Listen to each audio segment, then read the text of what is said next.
কিন্তু রমাদানের ইবাদত করার মধ্য দিয়ে সে নিজেকে জাহান্নাম থেকে মুক্ত বানাতে পারলো না, তার উপর আল্লাহ লানত, তার জন্য ধ্বংস। সাইয়েদনা জিব্রাইল বলেছেন আমিন, স্বয়ং বিশ্বনবীও বলেছেন আমিন। আওয়াজ করে পড়েন নাউযু বিল্লাহ।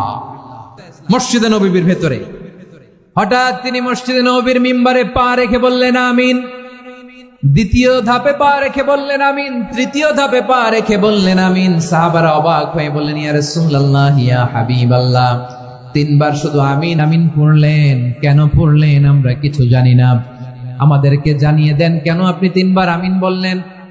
রাহমাতাল লিল আলামিন আল্লাহর হাবিব বললেন, ও আমার প্রাণের সাহাবীরা, আমি যখন মসজিদে নববীর মিম্বারের প্রথম ধাপে পা রেখেছি, সাইয়েদনা জিবরিল এসে আমাকে বলেছে, ও নবী, আপনার নাম শুনে যে ব্যক্তি আপনার উপর দুরূদ পড়ে না তার ধ্বংস, আপনি বলেন আমিন। আমি বলেছি আমিন। দ্বিতীয় ধাপে পা রাখার পর সাইয়েদনা জিবরিল বললেন, ইয়া রাসূলুল্লাহ, মাতা পিতাকে বার্ধক্য অবস্থায় পেয়ে তাদের সেবা করে, তাদের সাথে সদাচরণ করে যে সন্তান জান্নাত কামাতে পারলো না তার জন্য ধ্বংস, আপনি বলেন আমিন। আমি বলেছি আমিন। আবার মিম্বারের তৃতীয় ধাপে ঠিক যখনই আমি পা রাখলাম, সাইয়েদনা জিবরাইল বললেন, নবী, রমজান মাস পাওয়ার পরে এই মাসে ইবাদত করে যে ব্যক্তি নিজের গুনাহ মাফ করাতে পারলো না তার জন্য ধ্বংস, আপনি আওয়াজ করে পড়েন আমিন। কত বড় ধমক, কত বড় ওয়ার্নিং দেখছেন। যে রমাদান পেয়েছে কিন্তু রমাদানের ইবাদত করার মধ্য দিয়ে সে নিজেকে জাহান্নাম থেকে মুক্ত বানাতে পারলো না, তার উপর আল্লাহ লানত, তার জন্য ধ্বংস। সাইয়েদনা জিবরাইল বলেছেন আমিন, স্বয়ং বিশ্বনবীও বলেছেন আমিন। আওয়াজ করে পড়েন নাউযু বিল্লাহ। তাহলে রমজান আসবে আর আমরা নিজেদেরকে জাহান্নামীদের লিস্ট থেকে নাম কাটিয়ে জান্নাতীদের লিস্টে উঠাতে পারবো না। এর চেয়ে বড় হতভাগা কি আর কেউ থাকতে পারে? আওয়াজ করে বলেন। তাহলে রমাদানের এই রহমত, বরকত, মাগফিরাত, ফজিলত আমাদের কামাই করার দরকার আছে না নাই?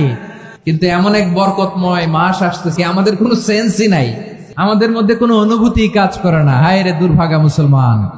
আমার প্রিয় ভাইরা, আপনি পৃথিবীতে যত ইবাদত করেন সব ইবাদতের সওয়াব নির্ধারিত, এটা পাবেন বা ওইটা পাবেন, এই সওয়াব জান্নাতে, এই বাড়ি ওই বাড়ি। শুধু সিয়ামের সওয়াবটা অনির্ধারিত। কুল্লু আমালি ইবনে আদম ইউদাআফ আল হাসানাতু আশরু আমসালিহা ইলা 700 দি'ফিন ইল্লা সাওম। সব নেক আমলের সওয়াব বাড়তে বাড়তে 700 গুণ, কিন্তু রোজা ছাড়া। রোজার সওয়াব কি হবে?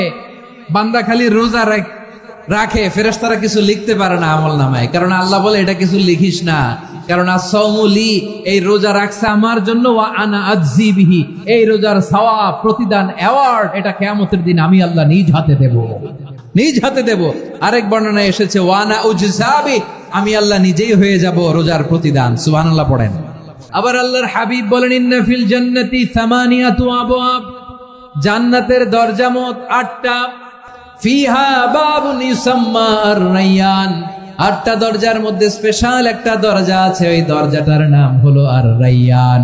রায়্যান দরজা, লা ইয়াদখুলুহু ইল্লা সাইমুন, রোজাদাররা ছাড়া কেউ ওই রায়্যান দরজা দিয়ে জান্নাতে ঢুকতে পারবে না। শুধু রোজাদারদের জন্য ওই দরজাটা খোলা থাকবে। দরজাটার নাম আর-রায়্যান।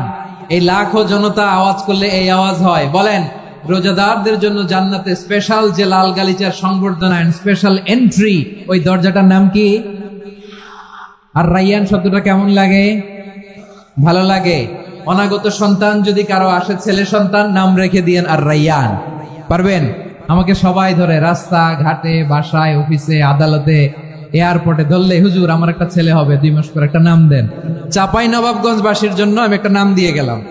সামনের 2-3 মাসে, 4 মাসে, 6 মাসে যাদের ছেলে সন্তান হতে পারে বলে মনে করেন, যদি পছন্দ হয় নামটা, নাম রেখে দিয়েন রায়্যান। কি নাম?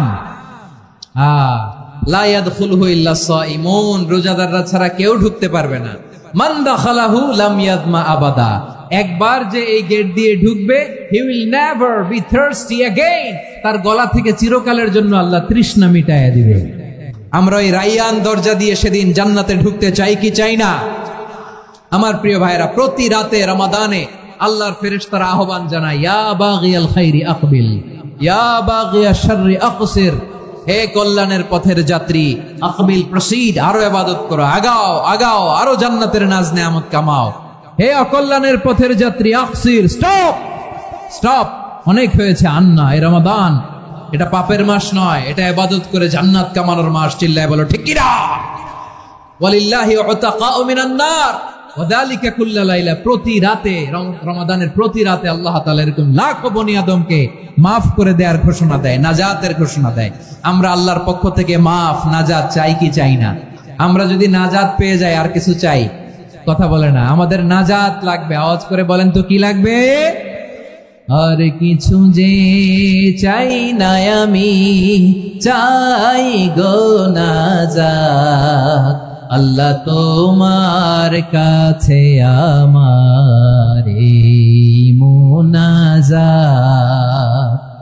আর কিছু যে চাই না আমি, চাই গো নাজাত। আল্লাহ তোমার কাছে আমার মুনাজাত। আল্লাহ তোমার কাছে আমার মুনাজাত। পড়েন আমিন, আর জোরে আমিন। তাহলে রমাদানকে আমরা বুদ্ধিমানের মতো কাজে লাগাতে চাই কি চাই না? হ্যাঁ, বুদ্ধিমানের মতো কাজে লাগাইতে হবে। মুমিনরা স্মার্ট হয়। এই রমাদানে আমাদের কি করণীয়, কি বর্জনীয়? সংক্ষেপে 7টা করণীয় 7 মিনিটে, 7টা বর্জনীয় 7 মিনিটে বলে আমরা বিদায় নিব ইনশাআল্লাহ। বলেন, কেউ উঠা বসা করবো না ইনশাআল্লাহ। বলেন মাশাআল্লাহ, অনেক শান্ত। জি, আমার দিকে তাকান। রমাদানে, আসন্ন রমাদানে আমাদের 7টি করণীয়। 1 নাম্বার করণীয়, এই রমাদানকে আপনি কোরআনময় করে তুলুন। কোরআনময় করে তুলুন 2025-এর রমাদান। এই হচ্ছে আজকের প্রোগ্রামের স্লোগান। জোরে বলেন ঠিক কিনা? কোরআনময় করতে রাজি আছেন? কোরআন তেলাওয়াত করতে রাজি আছেন? আমার প্রিয় ভাইরা, ধীরস্থির ভাবে কোরআন তেলাওয়াত করুন, তাড়াহুড়ো করে নয়।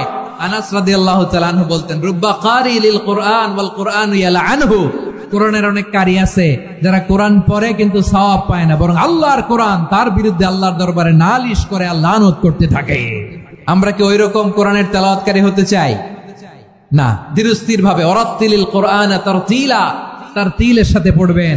বিষ্ণু ইসা ইসলাম কানা ইয়ামুদ্দু সাওতাহু মাদ্দান, টেনে টেনে পড়তেন।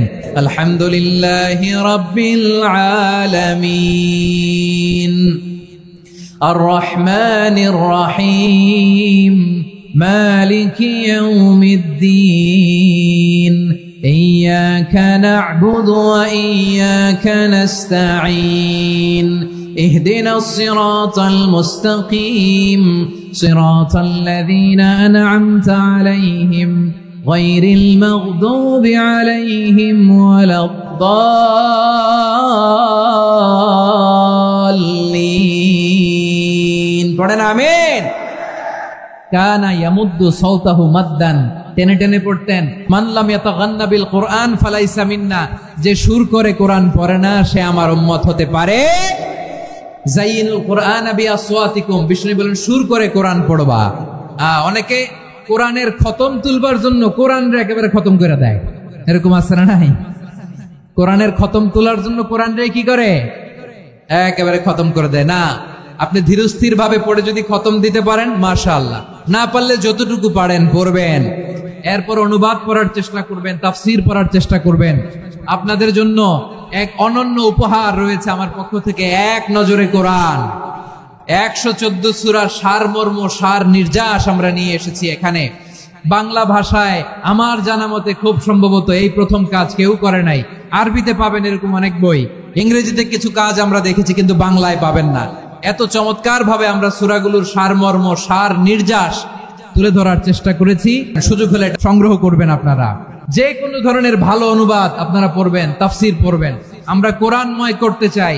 খতম কোরআনে রমাদানের 1 খতম দেওয়ার একটা সহজ পদ্ধতি হচ্ছে, রমাদানের প্রতি নামাজের পরে 4 পৃষ্ঠা। প্রতি নামাজের পরে কয় পৃষ্ঠা? 4 পৃষ্ঠা। তাহলে 5 ওয়াক্তে 4 পাঁচা 20 পৃষ্ঠা। হেফজে কোরআন গুলো 20 পৃষ্ঠা 1 পারা। এভাবে 30 দিনে আপনার 1 খতম হয়ে যাবে। আমরা যেন তার তিলের সাথে বিশুদ্ধভাবে কোরআন তেলাওয়াত করতে পারি, আল্লাহ তৌফিক দান করুক। পড়েন আমিন।